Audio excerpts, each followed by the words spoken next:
होती की घटना काफ़ी शर्मनाक है। 4 महीना पहले फकीरचंद महतो की हत्या हुई और आज तक कभी हत्यारे गिरफ्तार नहीं हुए। जब इस घटना की जांच करने के लिए उनके गांव पर पुलिस की टीम पहुंची तो एक पत्रकार यदुवंशी पंजियार नाम के पुलिस से ये सवाल पूछना चाह रहे थे कि क्यों नहीं अब तक हत्यारे को गिरफ्तार किया गया है। बस इसी सवाल से तमतमाए पुलिस ने यदुवंश पंजियार पर हमला कर दिया। ऐसे हमला किया जैसे कोई बहुत बड़ा आतंकवादी उनके सामने में आ गया हो। लात जूते पूरी तरह से पीट करके उसके मोबाइल कैमरा वगैरह सबको तहस नहस कर दिया गया। उसको उठा करके सोनबरसा थाना लाया गया। सोनबरसा थाना में भी उसकी ज़बरदस्त पिटाई हुई। जब कुछ लोग उससे मिलने गए, कहने गए, पूछने गए, उसके जुर्म के बारे में पूछने गए तो उनको पुलिस कोई भी संतोषप्रद जवाब नहीं दी। कहा कि ऐसे ही हम लोग लाए हैं, इनको छोड़ छाड़ देंगे। लेकिन उसके ऊपर में कई 4-5 धाराएं लगाई गई। सरकारी कामकाज में बाधा, सरकारी कर्मचारी के साथ बदसलूकी, मारपीट, इस तरह के कई सारे आरोप उस पर लगाए गए।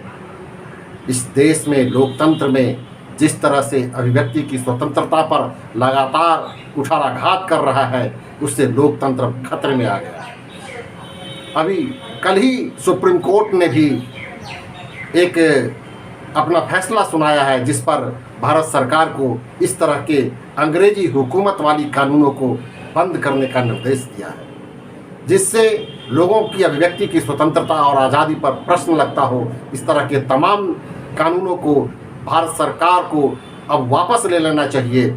देश अब आज़ाद हो चुका है, देश में लोकतंत्र स्थापित है, देश में जनता का राज स्थापित है। ऐसी घड़ी में अगर कोई लोग सवाल पूछता है तो उसका गला घोंट दिया जाता है, उसको कई तरह के ऐसे मुकदमे में फंसाया जाता है जिसमें वो परेशान हो जाते हैं। लोगों को सवाल पूछने की आज़ादी जो है, अभिव्यक्ति की स्वतंत्रता जो है, उस पर ही हमला है। हम इन चीज़ों की तीव्र भर्त्सना करते हैं और बिहार सरकार से ये मांग करते हैं कि सीतामढ़ी के एसपी को अविलंब ये आदेश दे कि यदुवंश पंजियार जैसे पत्रकार को एक जो फर्जी मुकदमा उस पर दायर किया गया है, उस केस को उठाया जाए और उसे बिना शर्त अविलंब रिहा किया जाए। नहीं तो जन अधिकार पार्टी के सीतामढ़ी के कार्यकर्ता यदुवंश पंजियार की रिहाई के लिए और उस पर फर्जी जो मुकदमा है उसको उठाने के लिए लगातार संघर्ष करेंगे।